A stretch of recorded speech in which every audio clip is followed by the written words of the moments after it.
प्यारे बच्चों, आपकी स्नेह सुधा मैम की ओर से आपको प्यार भरा नमस्कार। आशा करती हूँ आप अपने घरों में स्वस्थ एवं प्रसन्न होंगे। कल्याण कलित जीवन मग में, साफल्य धीरता के पग में, आगे ही तुम बढ़ते जाओ, बस यही कामना ईश्वर में, बस यही कामना ईश्वर में, बस यही कामना ईश्वर में। बच्चों, इसी यशोजयी कामना के साथ आइए हम पुनः चलते हैं इतिहास कक्षा की ओर। बच्चों, पिछली कक्षा में आपने पढ़ा विद्रोही राज पाठ के बारे में, जो कि इंटर इतिहास विषय में भाग 3 जो हमारी तीसरी पुस्तक है उसमें अध्याय 11 है, जिसका नाम है विद्रोही राज। मैंने बताया था कि बच्चों जो 1857 की क्रांति है उसी को ही हम विद्रोही राज कहते हैं। तो बच्चों आइए देखते हैं उसके प्रमुख बिंदु।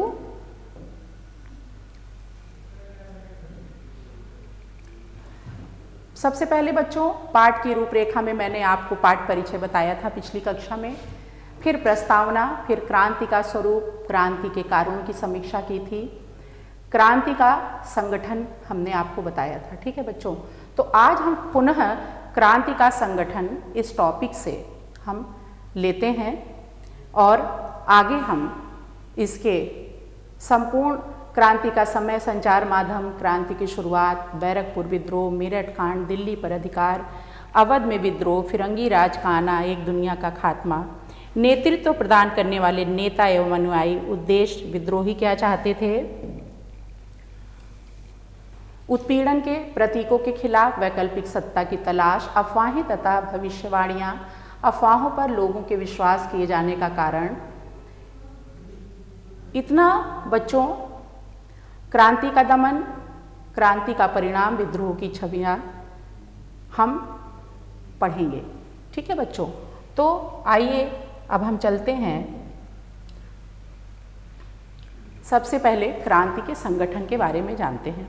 बच्चों, हमने इससे पहले आपको बताया था कि जो 1857 की क्रांति थी वो देश के, भारतवर्ष के लोगों ने संगठित होकर के अंग्रेजी सत्ता के खिलाफ, उनके शासन के खिलाफ विद्रोह का बिगुल फूंका था।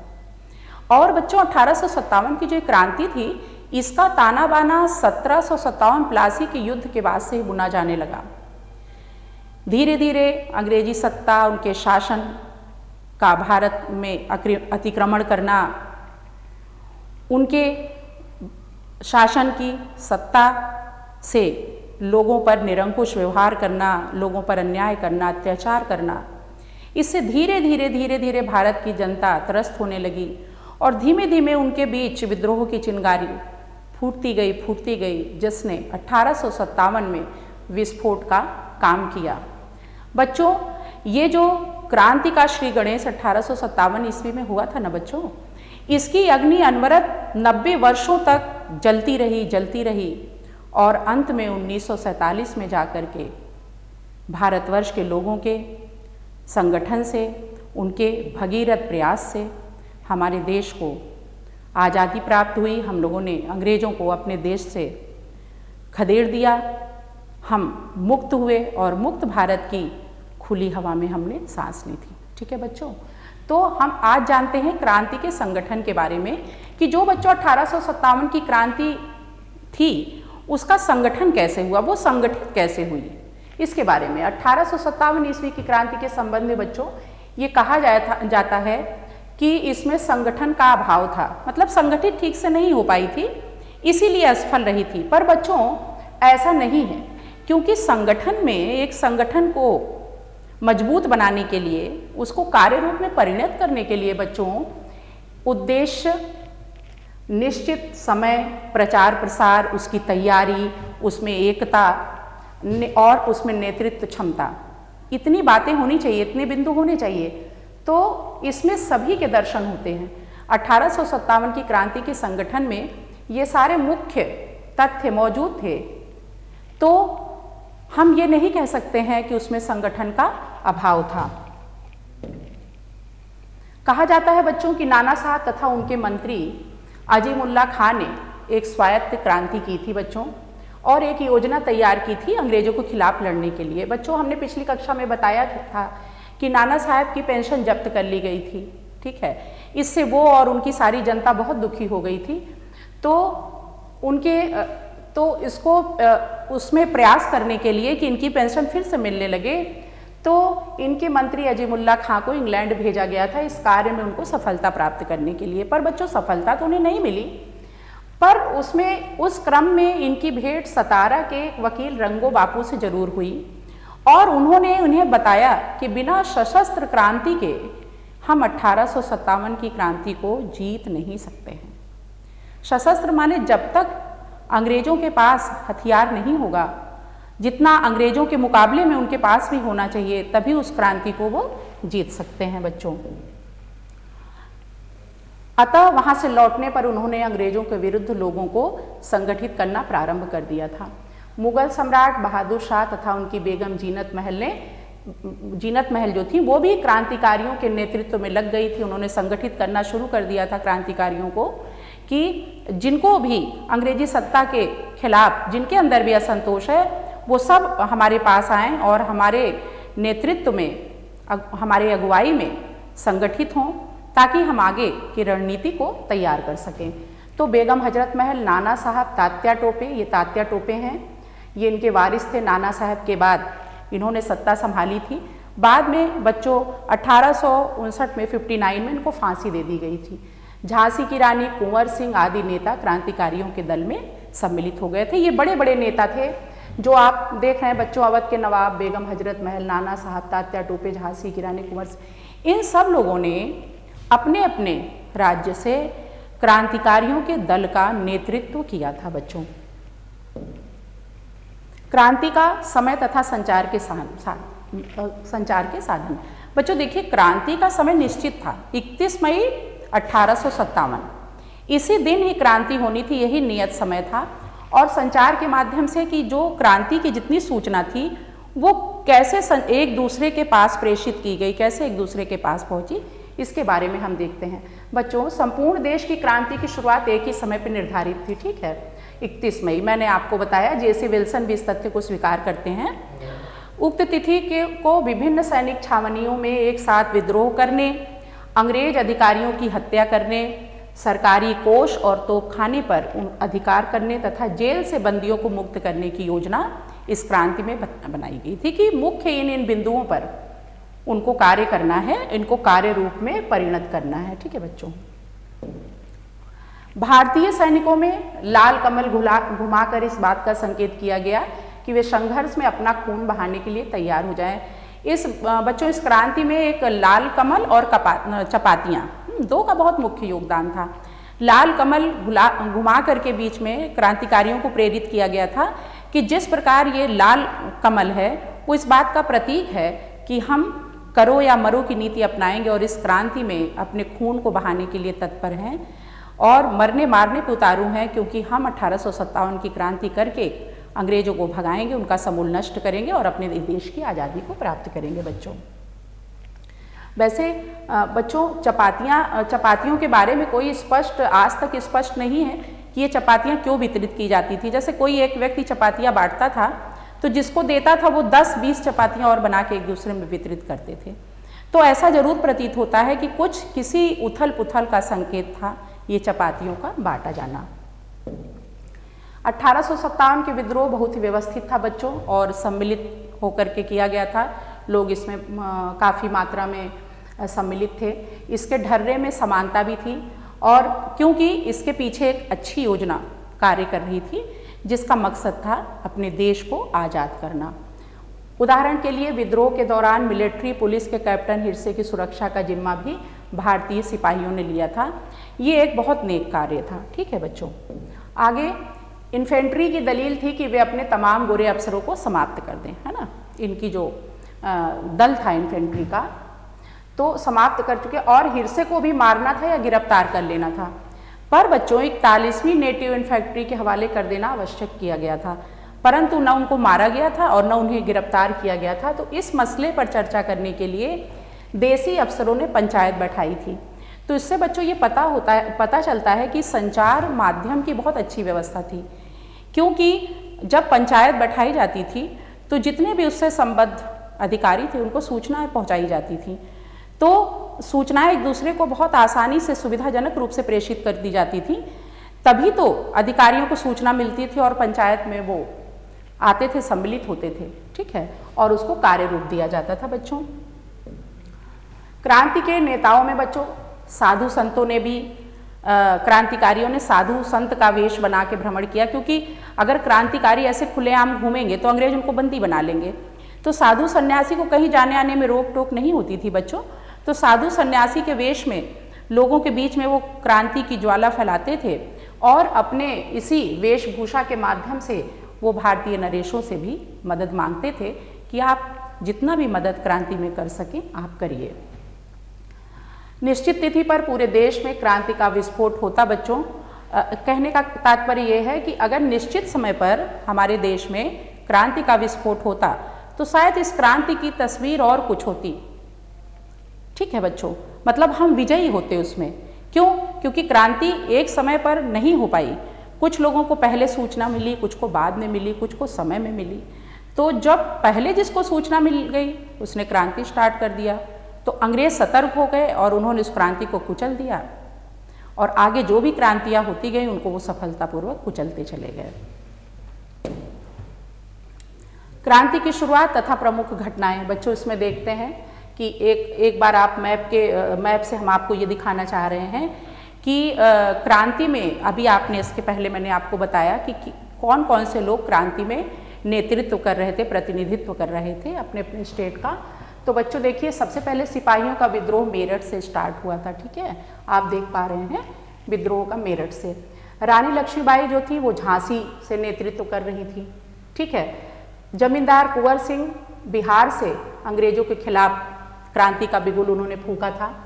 मंगल पांडे ने बैरकपुर का विद्रोह किया था चर्बी वाले कारतूस के लिए, जो कि मना कर दिया था कि चर्बी वाले कारतूस का प्रयोग हम नहीं करेंगे क्योंकि इसमें गाय और सुअर की चर्बी होती है जिसको मुख से छूने से हमारा धर्म भ्रष्ट होता है, ठीक है बच्चों।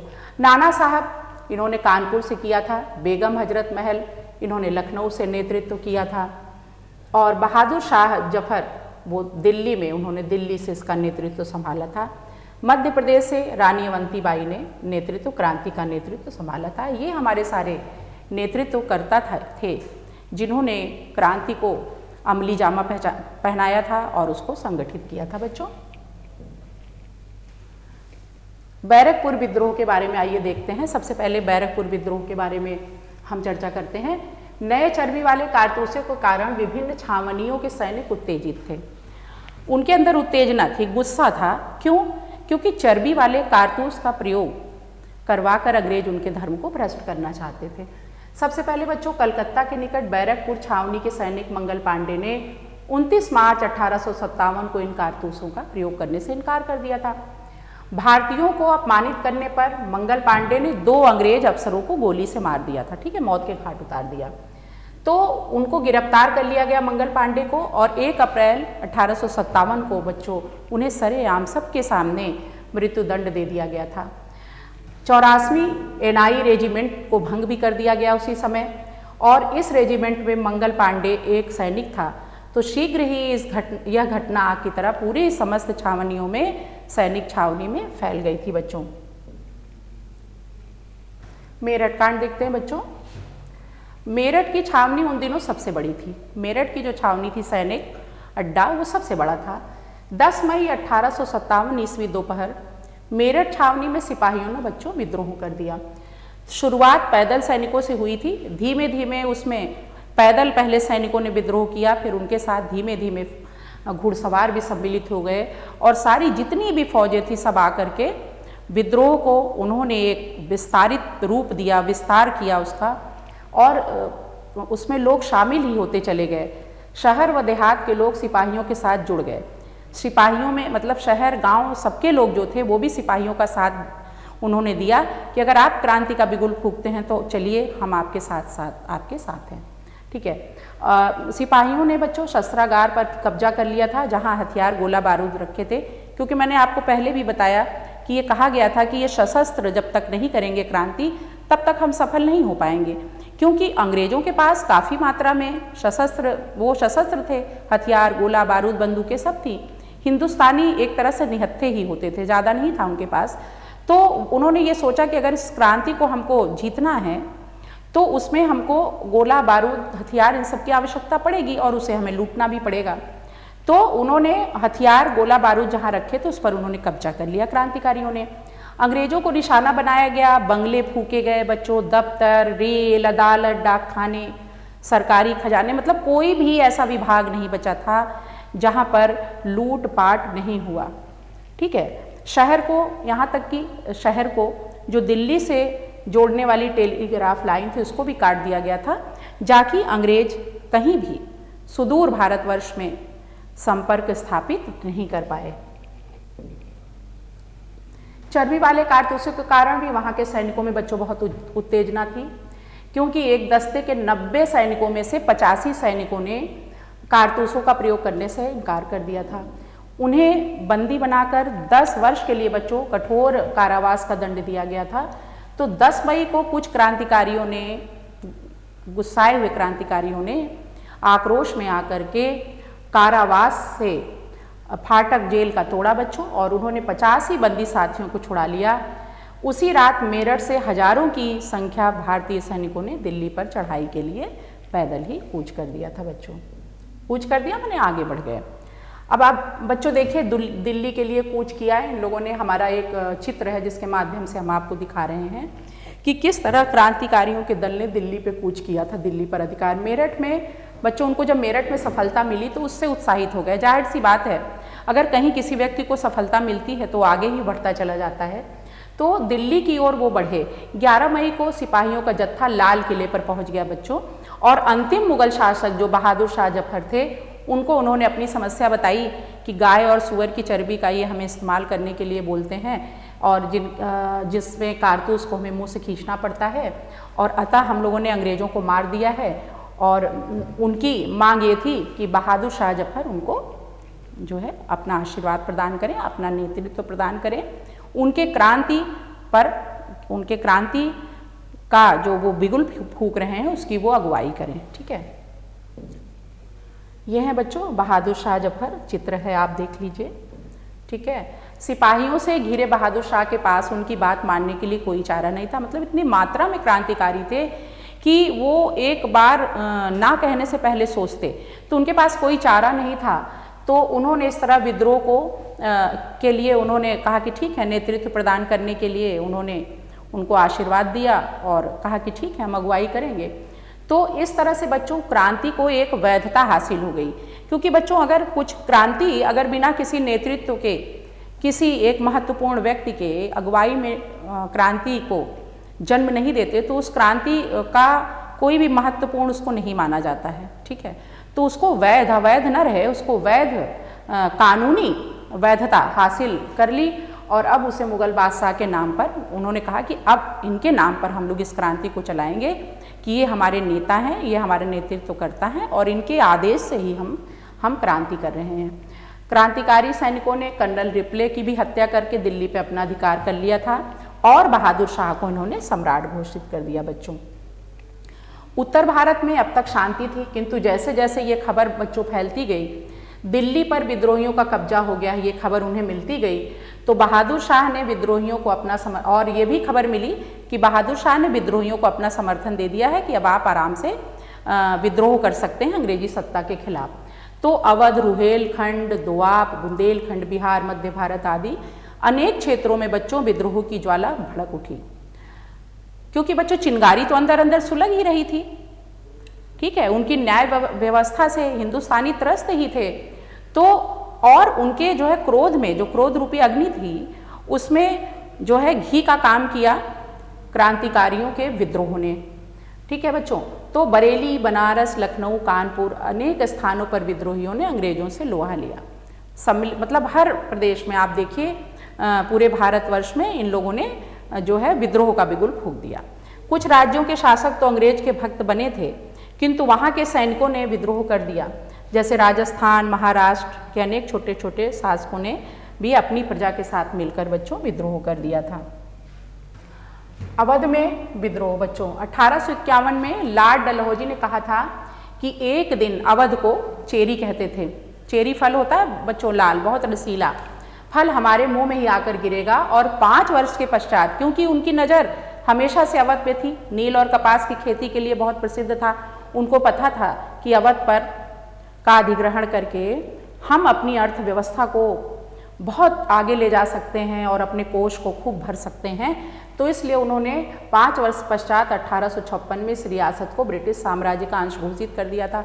और बच्चों 1857 में विद्रोह हुआ, तो जाहिर सी बात है कि इनके डलहौजी की इस नीति से अवध के लोग, अवध के नवाब कितना आक्रोशित थे, कितना गुस्साए थे। ठीक है बच्चों, आगे देखते हैं। इस रियासत पर कब्जे का सिलसिला लंबा चला बच्चों। 1801 में अवध पर सहायक संधि थोप दी गई थी, जिसके अनुसार नवाब की सेना भी समाप्त कर दी गई थी। और रियासत में, उनके अवध की रियासत में अंग्रेजी टुकड़ी हमेशा, अंग्रेजी सेना हमेशा ही तैनात रहती थी। मैंने भी बताया भी बच्चों अभी कि नील कपास की खेती के लिए बहुत ही उपयुक्त ये जगह थी। अतः अवध पर कब्जे में अंग्रेजों की दिलचस्पी हमेशा से बढ़ती गई थी। और मराठा भूमि, दोआब, कर्नाटक, पंजाब, बंगाल के विस्तार की यह प्रक्रिया 1856 में अवध के अधिग्रहण, पहले अवध का अधिग्रहण किया, फिर इन सब स्थानों का अधिग्रहण किया और उनकी मंशा में वो सफल रहे बच्चों। नवाब वाजिद अली शाह अवध के अंतिम एवं 11वें शासक थे बच्चों। अंग्रेज ने उन्हें गद्दी से हटा दिया।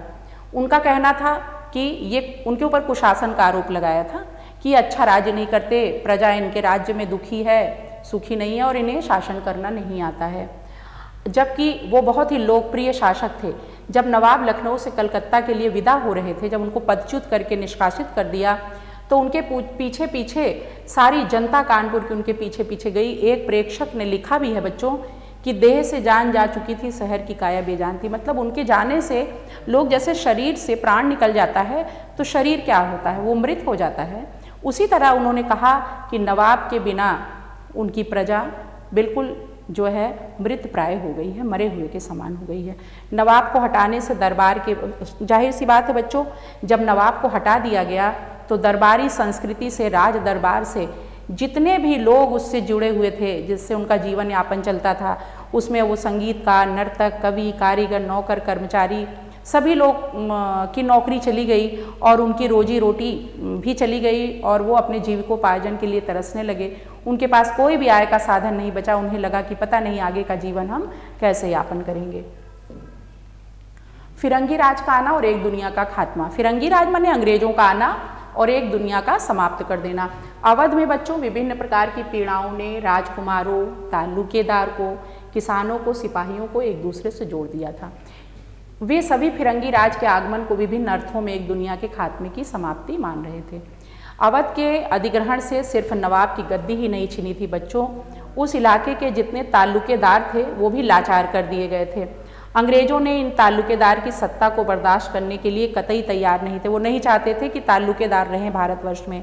अधिग्रहण के फौरन बाद ताल्लुकेदारों की सेनाएं भंग कर दी गई थी और उनके दुर्ग को, जिस दुर्ग में वो रहते थे, उसको भी ध्वस्त करके उसको बच्चों गिरा दिया गया। ठीक है। 1856 में एक मुफ्त बंदोबस्त के नाम से एक ब्रिटिश की भू राजस्व व्यवस्था लागू की गई। बच्चों इन्होंने जितनी जितनी व्यवस्थाएं लागू की थी वो किसी न किसी रूप में अंग्रेजों के फायदे के लिए थी। उसमें उनका ही फायदा निहित था, हिंदुस्तानियों का, भारतीयों का कोई भी फायदा नहीं था। इसीलिए उनके अंदर, मतलब कोई भी ऐसी तो नीति होती जो उनके हित में होती, मतलब कोई भी नीति ऐसी नहीं थी जो उनके हित में होती। हर नीति को वो कार्य रूप देते थे केवल सिर्फ अपने फायदे के लिए। तो ताल्लुकेदारों को उनकी ज़मीन से बेदखल किया जाने लगा और उनके आधे से अधिक गांव जाते रहे। अंग्रेज ये कहने लगे थे बच्चों कि हम क्या करेंगे, जिनसे आपने, जिन किसानों से पूरे उनकी खेती, उनकी कृषि भूमि ली है, तो उनको हम वापस कर देंगे, ठीक है, और जिससे जो राजस्व वसूली हम करेंगे, उनसे लगान लेंगे, तो उससे जो है सीधे उनसे हम लेंगे, आपके मार्फत उनसे नहीं लेंगे। तो उससे क्या होगा कि हमारे राजस्व में फायदा होगा। ये कह के उन्होंने उनसे ले लिया था बच्चों। ताल्लुकेदार की सत्ता छिनने का नतीजा ये हो गया कि एक पूरी सामाजिक व्यवस्था भंग कर दी गई, क्योंकि हमेशा किसानों के ऊपर ताल्लुकेदारों का संरक्षण का हाथ होता था, उनके प्रति उनकी निष्ठा भी होती थी। वो ये जानते थे कि ताल्लुकेदार उनका उत्पीड़न करते हैं, उनसे पैसा वसूलते हैं। पर बुरे वक्त में जब उन्हें आवश्यकता होती है तो उनकी वो सहायता भी करते थे। पर अंग्रेजों के राज में इस बात की कोई भी गारंटी नहीं थी कि कष्ट के समय वो उनकी सहायता करेंगे, है ना। तो किसानों को इस बात की उम्मीद थी कि तीज त्यौहार, मतलब वो जानते थे कि तीज त्यौहार मतलब कभी भी आवश्यकता होगी तो हमें धन मिल जाएगा, हमें अपने बच्चों की शादी करनी है, या कभी अकाल पड़ गया तो हमारे पास अनाज की कमी हो गई, है ना, तो हमें हर तरह से ये ताल्लुकेदार मदद करेंगे। पर अंग्रेज़ों के आने से उनके अंदर जो है विश्वास की कमी हो गई, उनको बिल्कुल अंग्रेज़ों पे विश्वास उनका जाता रहा। ठीक है बच्चों, तो बहुत सारे ताल्लुकेदार अवध के नवाब के प्रति निष्ठा रखते थे, इसलिए वे अंग्रेज़ों से लोहा लेने के लिए लखनऊ जाके, जब ताल्लुकेदार दुखी हो गए, क्षोभ हो गया उनके अंदर, गुस्सा हो गया, क्योंकि उनकी सारी व्यवस्था भंग कर दी अंग्रेज़ों ने, तो वो अवध के नवाब के प्रति निष्ठा पहले से ही वो रखते थे, तो वो उनको ये लगा कि अब पानी सर से गुजर गया है, अब हमें कुछ ना कुछ करना पड़ेगा, हाथ पे हाथ रख के अब हम नहीं बैठ सकते हैं। तो उन्होंने अंग्रेज़ों से लोहा लेने के लिए लखनऊ गए और बेगम हजरत महल जो नवाब की पत्नी थी, उनका जो ग्रुप था क्रांतिकारी जो वो संगठित कर रही थी, उसमें वो शामिल हो गए। बल्कि उनकी हारने के पश्चात भी वो नवाब के प्रति निष्ठा रख के बेगम के साथ युद्ध के लिए अड़े ही रहे। किसानों का असंतोष अब फौजी बैरकों में भी बच्चों पहुंचने लगा था, क्योंकि बहुत सारे किसान अवध के गांवों से ही भर्ती किए गए थे। तो क्योंकि अवध के जो गांव थे वहीं से जो है सारे सिपाही जो थे, भारतीय जो फौज ब्रिटिश जिनको नियुक्त करता था, वो सारे वहीं से चुने जाते थे। और बच्चों उनका वेतन भी बहुत कम था, पगार बहुत कम था। पिछली कक्षाओं में मैंने बताया कि अगर 7 रुपये इनको मिलता था तो ब्रिटिश सिपाही जो होता था उनको 70 रुपये मिलता था। ठीक है, तो उनको जो है 10वां भाग, मतलब जो है 10वां भाग मिलता था, आप समझिए। तो इसलिए वो असंतुष्ट थे और उन्हें कभी भी वक्त पर, जब भी कभी उन्हें आवश्यकता होती थी, उनके घर परिवार को उनकी आवश्यकता होती थी, तो कभी भी छुट्टी पर उनको कभी भी छुट्टी उन्हें नहीं दी जाती थी, है ना, अवकाश नहीं मिलता था। 1850 के दशक तक आते आते उनके अंदर भी असंतोष व्याप्त हो गया था बच्चों, तीव्र असंतोष व्याप्त हो गया था।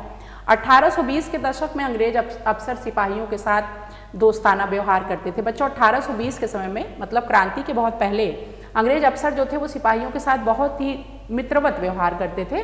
मल्ल युद्ध, तलवारबाजी, शिकार इत्यादि सब उनके साथ ही मिल करके करते थे।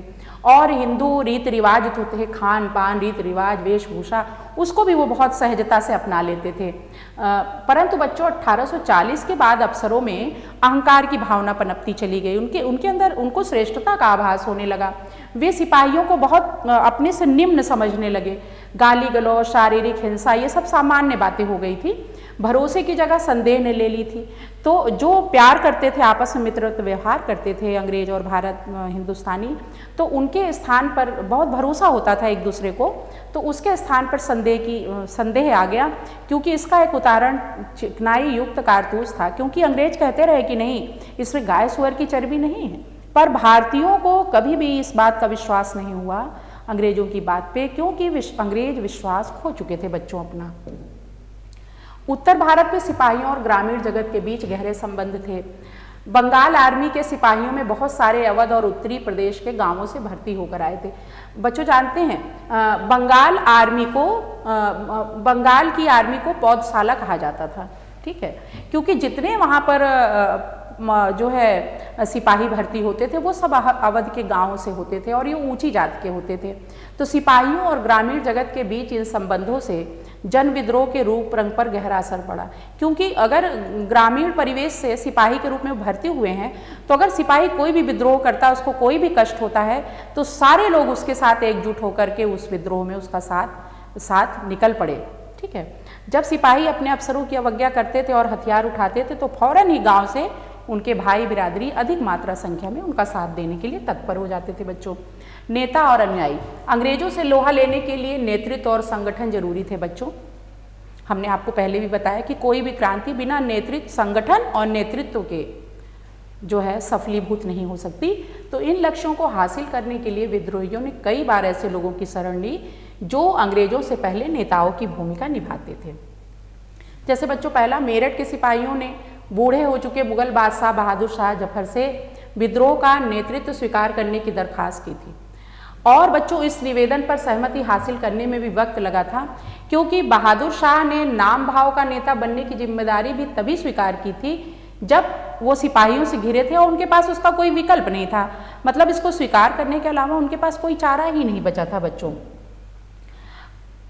कानपुर के सिपाहियों और शहर के लोगों ने पेशवा बाजीराव द्वितीय के उत्तराधिकारी उनके दत्तक पुत्र नाना साहब के सामने भी बगावत की बागडोर संभालने के लिए कहा और उनके पास भी कोई विकल्प नहीं था, तो उन्होंने भी नेतृत्व करने के लिए उन्होंने भी अपनी सहमति प्रदान कर दी थी बच्चों। झांसी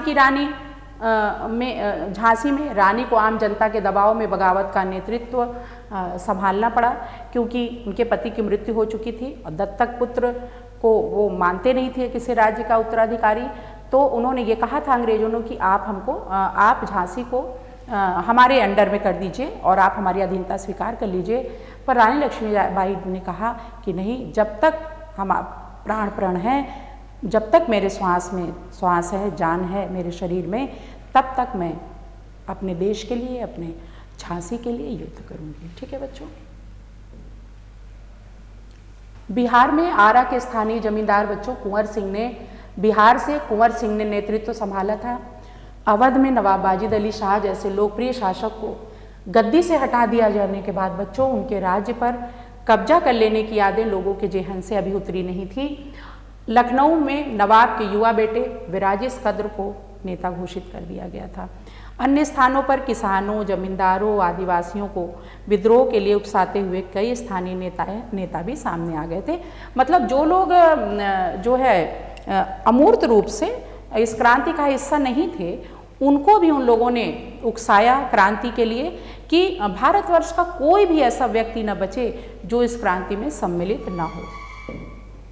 शाहमल ने उत्तर प्रदेश में बड़ौद परगना के गांव वालों को भी संगठित किया था बच्चों।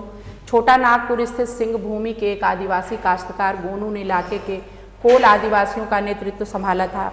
फैजाबाद में मौलवी अहमदुल्ला शाह के विद्रोहियों ने अपना नेता चुन लिया था और प्रयागराज इलाहाबाद से बच्चों लियाकत अली ने नेतृत्व संभाला था क्रांति का, जिसको जनरल नील ने बाद में उसको कुचल दिया था क्रांति को। शाहमल के बारे में बच्चों देखते हैं। जाट शाहमल उत्तर प्रदेश के बड़ौद परगना के एक बड़े गांव के रहने वाले थे। यहाँ की जमीन अत्यधिक उपजाऊ थी। मिट्टी जम होने के कारण उन्नतशील फसल का उत्पादन यहाँ होता था। यहाँ के लोग बहुत ही संपन्न थे, माने धन धान्य से युक्त थे। तो ब्रिटिश सरकार थी वो जो है उसकी भी नज़र इस पर पड़ी। ठीक है, किसानों की जमीन बाहरी लोगों के हाथ में जा रही थी। शाहमल ने रातों रात सभी गांव को एकत्रित किया और विद्रोह की योजना बनाई और उसको मूर्त रूप दिया, जो एक व्यापक विद्रोह के रूप में बाद में बच्चों तब्दील हो गया, बदल गया। अंत में जुलाई 1857 ईस्वी में शाहमल को युद्ध में मार दिया गया, पर इनका विद्रोह, इनका नेतृत्व हमेशा 1857 की क्रांति में अमर रहेगा बच्चों। विद्रोही क्या चाहते थे, अब हम देखते हैं। जो विद्रोही थे 1857 के क्रांतिकारी थे, वो क्या चाहते थे।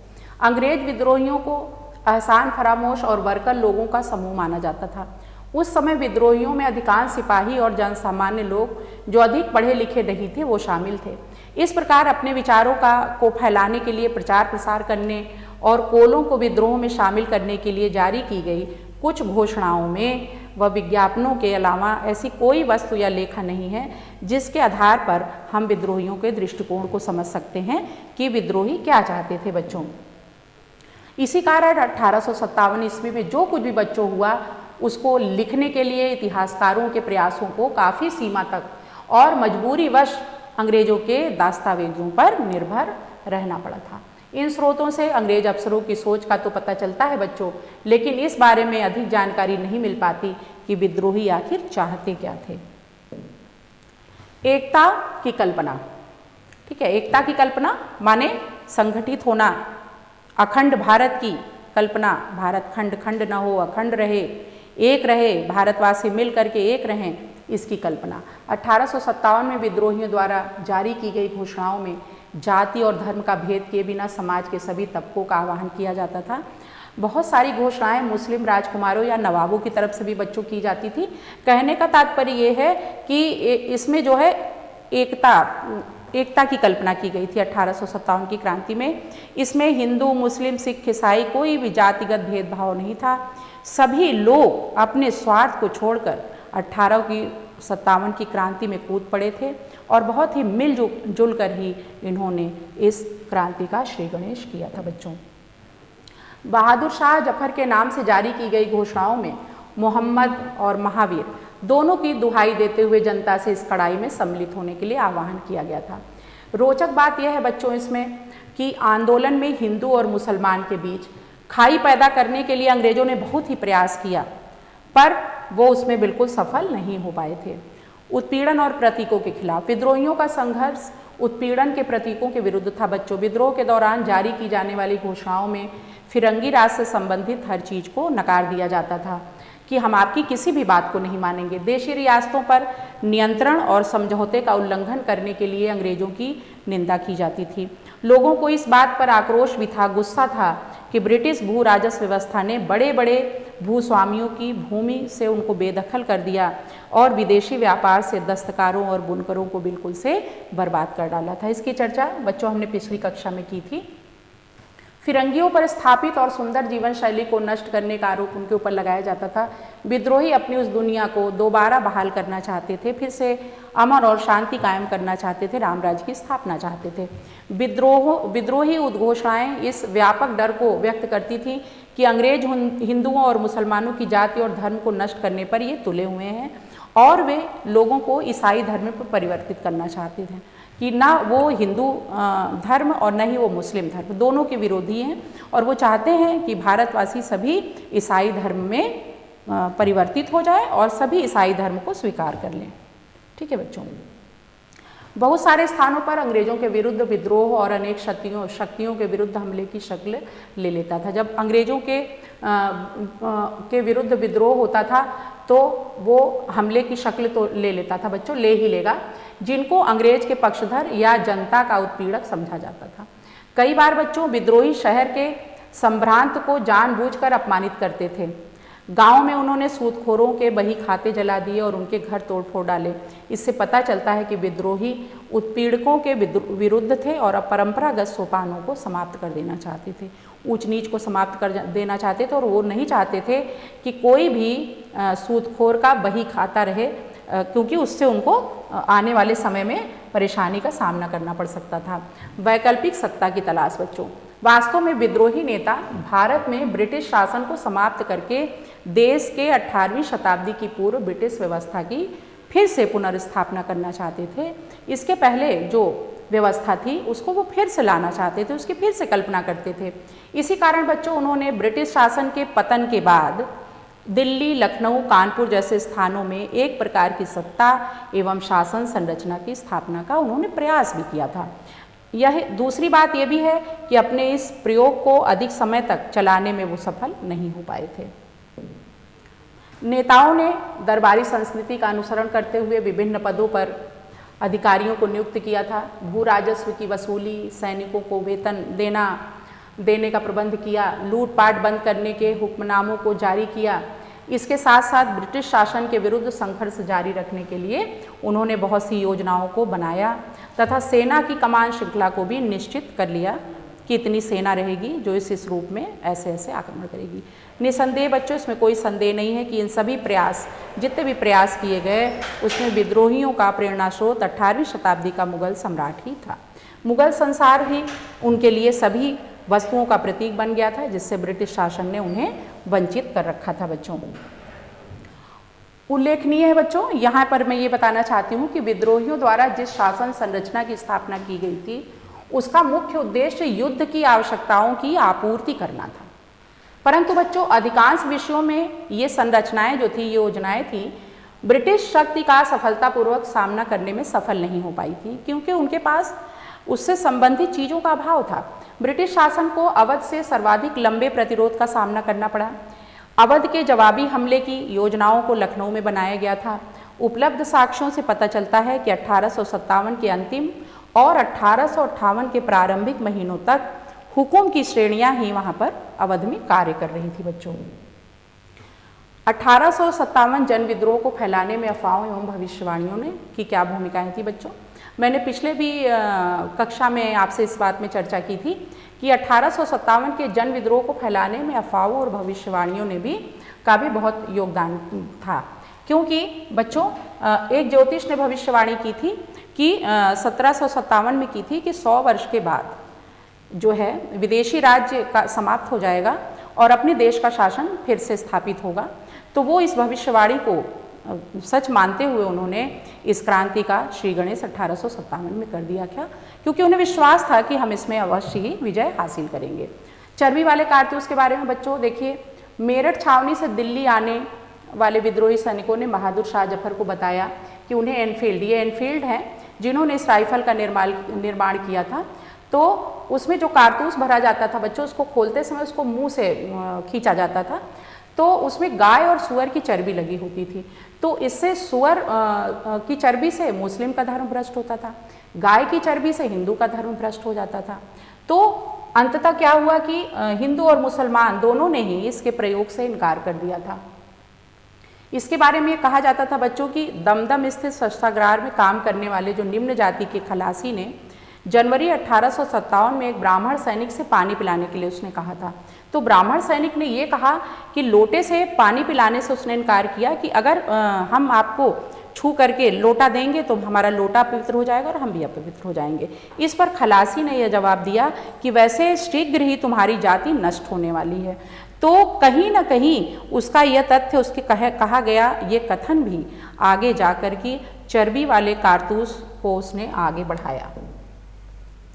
इस अफवाह को फैलने पर अंग्रेज अधिकारी अनेक प्रयासों के बावजूद इस पर रोक नहीं लगा पाए और वो कहते रहे भारतीय सैनिकों से कि इसमें गाय सुअर की चर्बी नहीं है, पर भारतीयों ने इसको कभी भी नहीं माना, क्योंकि अंग्रेज भारतीयों के प्रति अपना विश्वास खो चुके थे। बच्चों दूसरा देखते हैं आटे में हड्डियों का चूरा।